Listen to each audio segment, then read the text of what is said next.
My name is Walid Batrawi. I'm a journalist from Palestine. Arrived in Canada about 2 years ago. I'm working as a freelance consultant and trainer in different fields, mainly media and communication. Not necessarily all in Canada, but in the Middle East and in Europe. I've been a journalist since 1991. I've worked for CBC in Jerusalem in 1992. Also worked for ABC Australia, for the BBC, and moved, across different international and local and regional media outlets in the Middle East. Then I actually joined Al Jazeera English as a correspondent in the West Bank when it started in 2007. After Al Jazeera, after being tired of reporting news continuously, of course, non-pleasant news out of the West Bank, I decided to go into the media development sector, and I started working for BBC World Service Trust at the time, which was renamed later on as BBC Media Action. So I worked there for a while, then left again for Internews Network, then back to BBC Media Action. So I've been going and coming into the BBC, but I was one of the lucky ones who managed to go into Gaza because of my work with international news organizations. I was in Gaza just a month before the war. And part of my work in Gaza was to train journalists on safety and hostile environment. Ironically, this did not help. I started actually getting involved in investigative journalism when one NGO in Palestine asked me to write a manual in 2005 about investigative journalism in Palestine. And I was was wondering, what is investigative journalism in Palestine? Do we have investigative journalism in Palestine? And I wrote the first manual of investigative journalism in the Arab world. It was tailored for Palestine in particular, and I called it Al-Mustaqsi, the Investigator. And through that, I tried actually to utilize this training manual not only for trainers but also for journalists. So it was a combination of tips for the trainers as well as guidelines for journalists. And I actually found that there is a potential of investigative journalism in Palestine. Then I actually joined the Arab Reporters for Investigative Journalism, ARIJ, in Jordan as a coach. So I worked with many Palestinian and Arab journalists in the region on investigations. I actually was mainly working with journalists in the Gaza Strip, although I wasn't able at the time to go into the Gaza Strip, but all that mentoring and coaching was remote. And sometimes we had to meet in a third country, for example, Jordan, during the Arab Reporters Investigative Journalism Forum, because that's the only way, because the West Bank and the Gaza Strip were disconnected. I could not go into the Gaza Strip. Journalists could not come to the West Bank. Even communication wasn't that easy. Like today, we're talking, we're Zooming, we're online.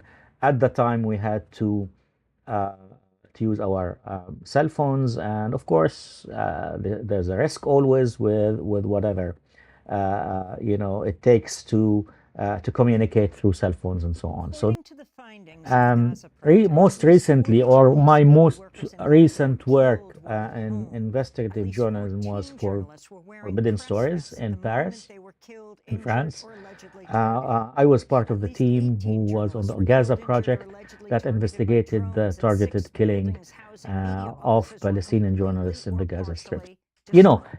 investigative According to journalism is not Reporter a daily function. You know, you cannot do investigative journalism every day, although we investigate everything. But to come to results, to come to prove a hypothesis is very hard. When I worked for, for example, working on the Gaza project, I think it was, it goes without saying that everyone knew that this was targeted killing. But we had to prove that. We had to, I had to talk to people, I had to talk to witnesses.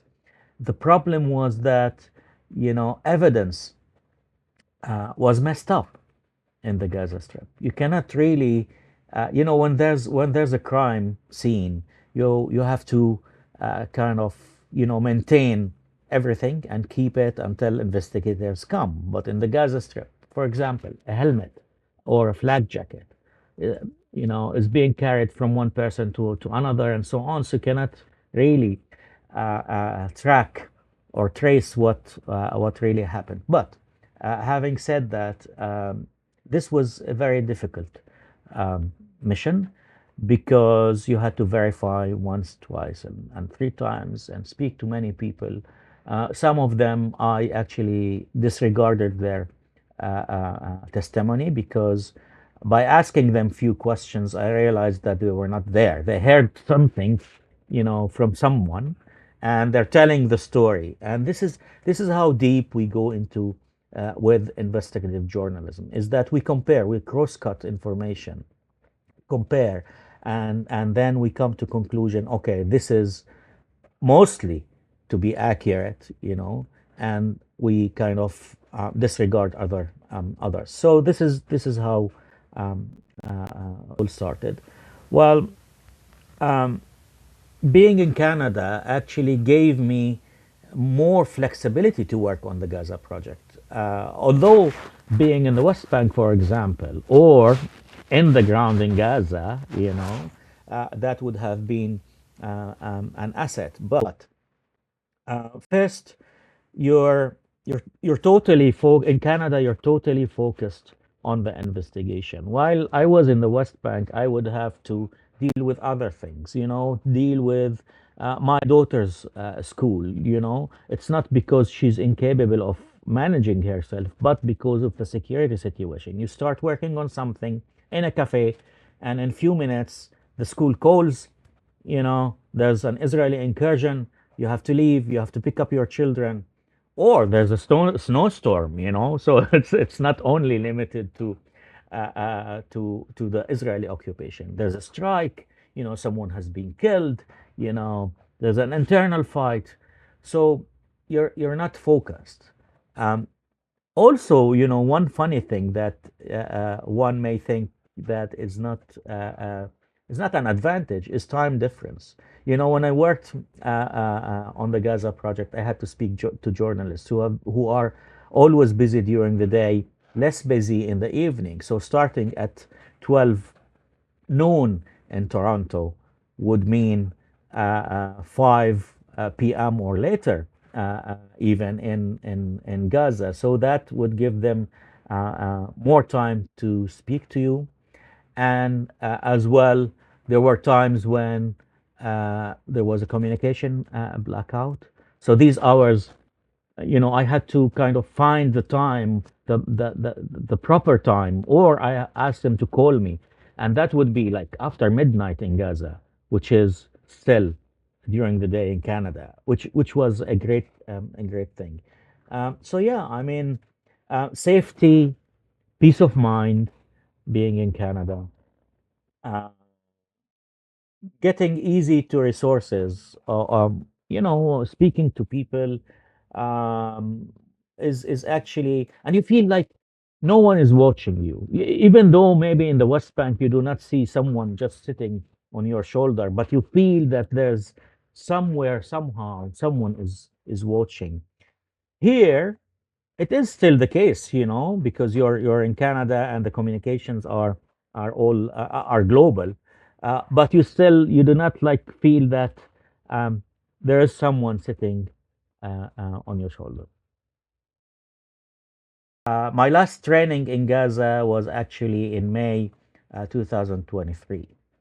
And this is an interesting story because it all started perfectly. I went into Gaza after a little delay at the ARIJ checkpoint, but I made it like, it was 10:30 start of the meeting. I made it exactly, 10:30 into the into the training.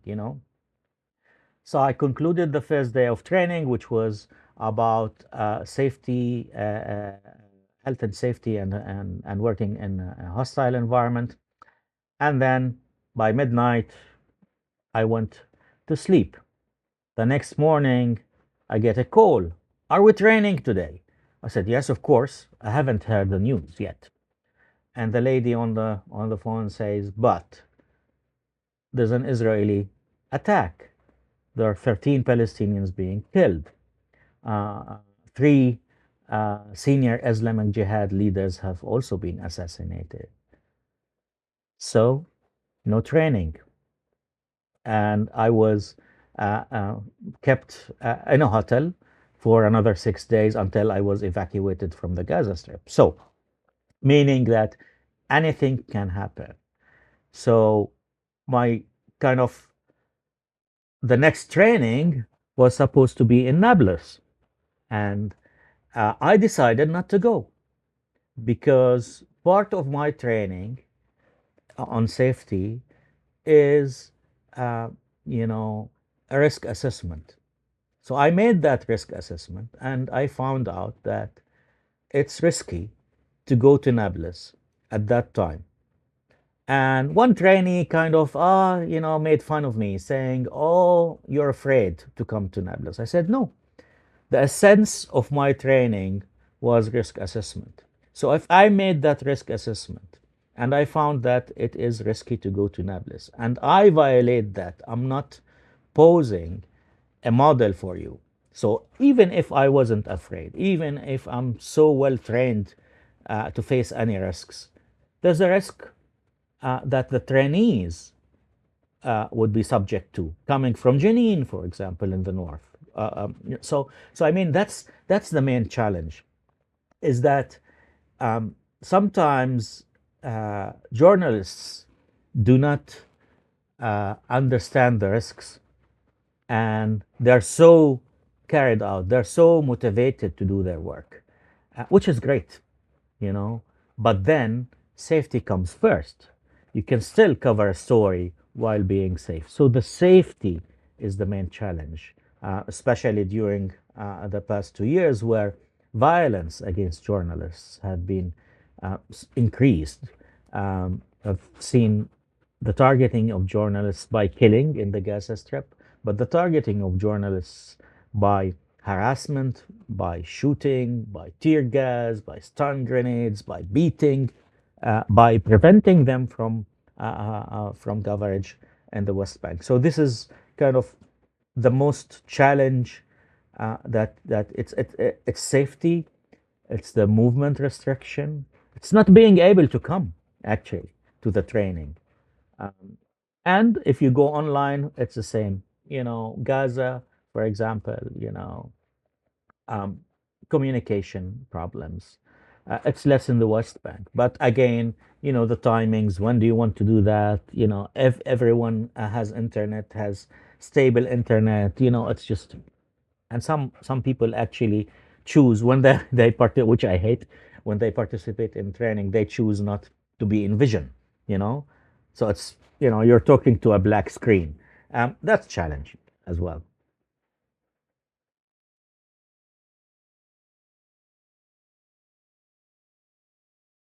I came to a point that it's very hard to work in Palestine. It's very hard to deliver.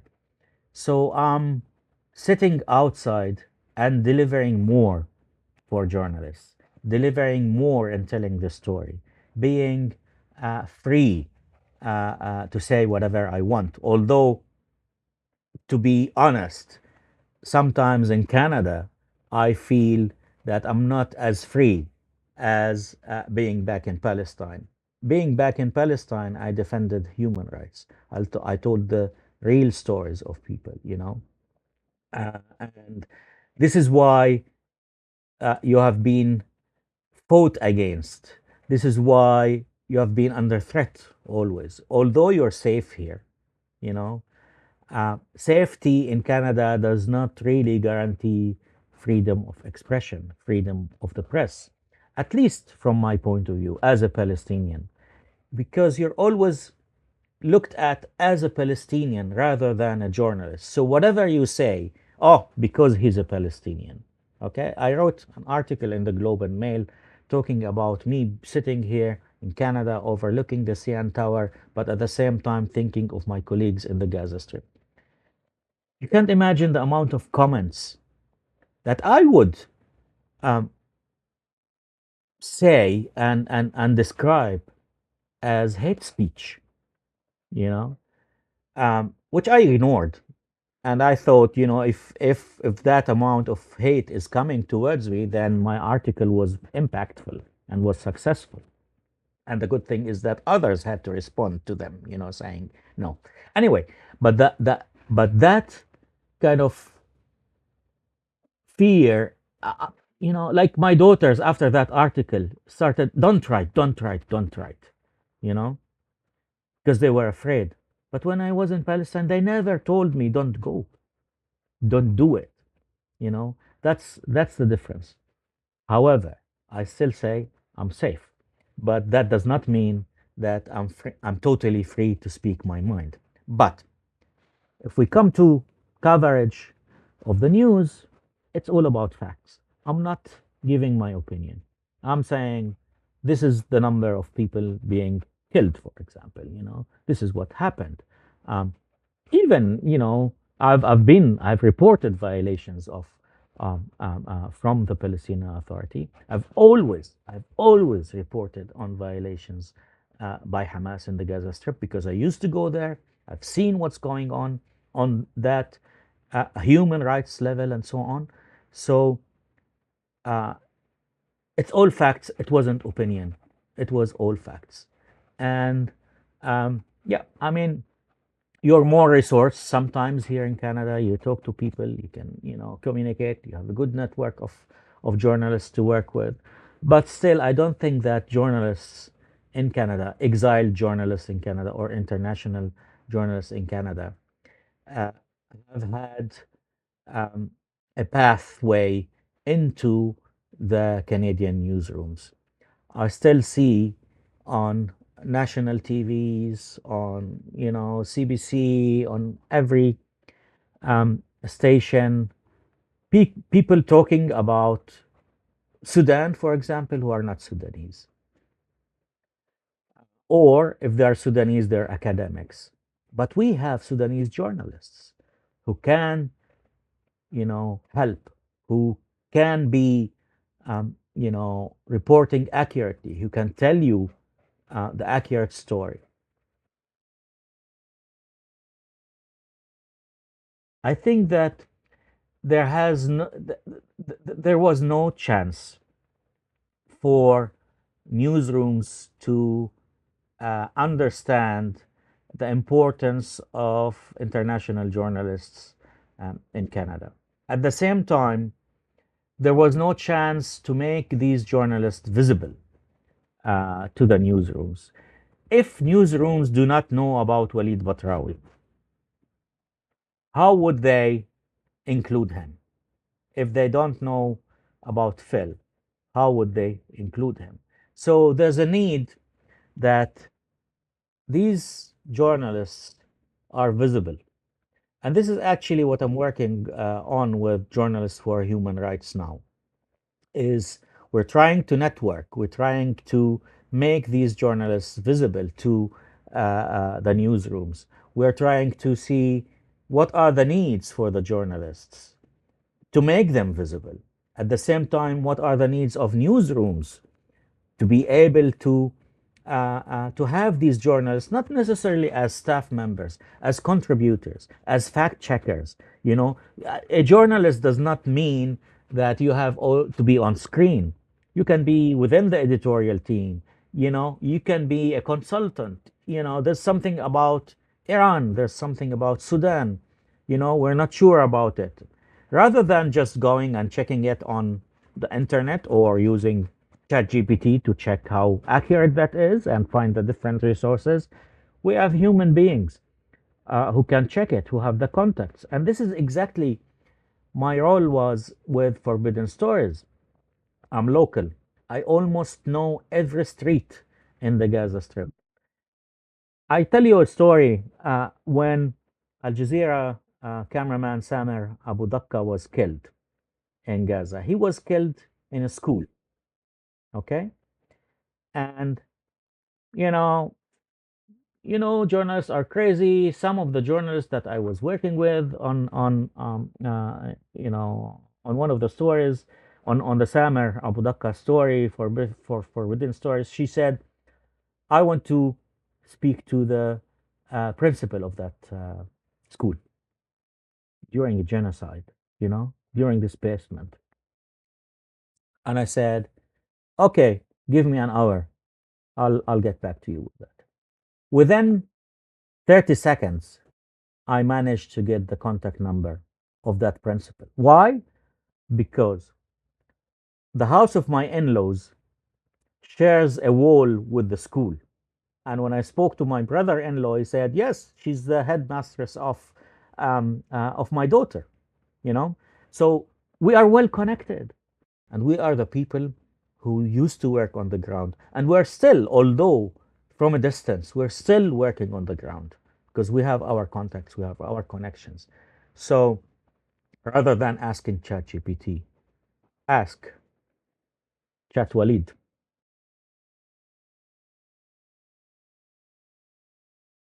One of the things that really encouraged me to work on that project, the Gaza project for Forbidden Stories, and because it was like 15 media houses, 60 journalists, so the cross-border investigations are very important. And so, at the time when all these international organizations are not doing anything, to be honest, rather than putting out statements condemning or documenting or listing the names and the numbers of journalists being attacked and harassed and targeted, um, um, all over the world. I think that uh, such collaborations between newsrooms, between international organizations, not to cover news, but to talk about the work of journalists and to highlight and to expose those responsible for the targeting of journalists and hold them, writing stories about holding them to account and naming them, shaming them. I think that's more important than just going into a conference.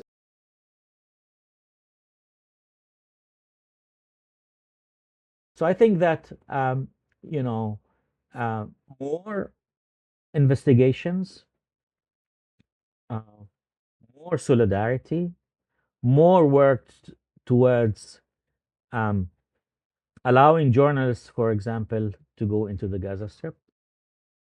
So journalists, IFJ, CPJ, IPI, which I'm part of, I sit on the board of IPI, go to the Rafah crossing.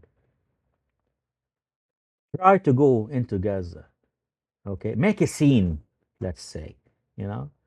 But if you're sitting in Brussels, if you're sitting in Vienna, if you're sitting in Washington, and just releasing all their statements, that's great. That's great. You know, I really admire the work that they do because they're saying that the Israelis are responsible. The I don't know who in other parts of the world is responsible, but also put pressure on governments. You know, Shireen Abu Akleh, we all know who killed her, but no one was held to account. Why can't they put pressure on the Israeli government, on the U.S. government, because she's a U.S. Citizen? You know, at least if we see one uh, single case where someone has been held to account, I think uh, you know any authority would think not twice, 100 times before they commit any crime against journalists.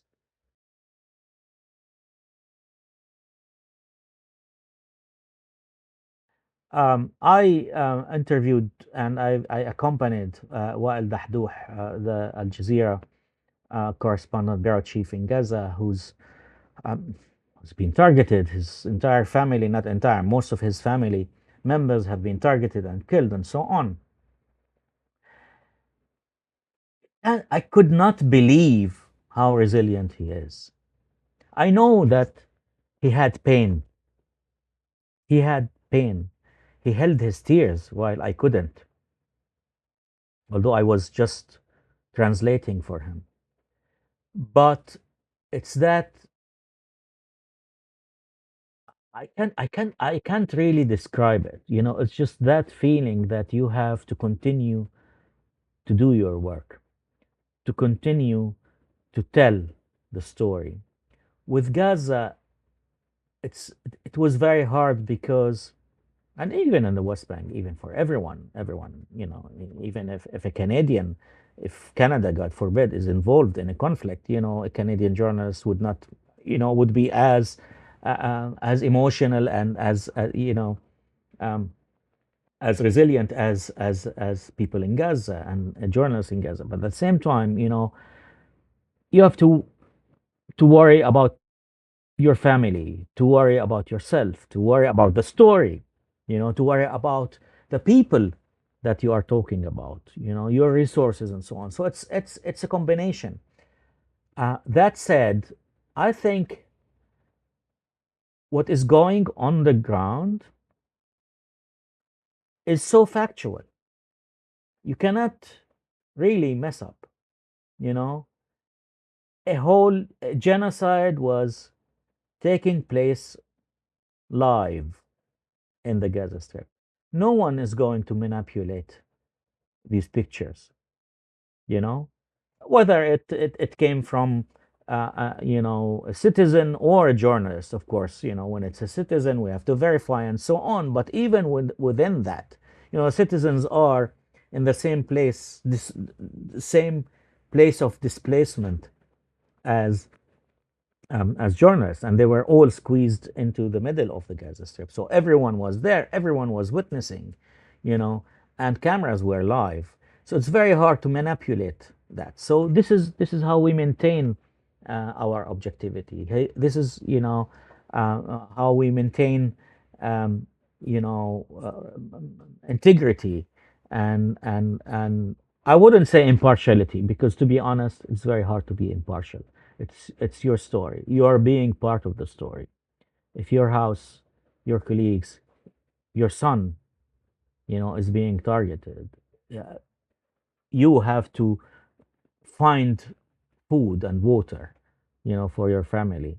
Your family is separated because men are alone, women are alone in different tents and so on. You're part of the story. It's very hard. It's very hard. But as I said, it's the facts. It's a factual war.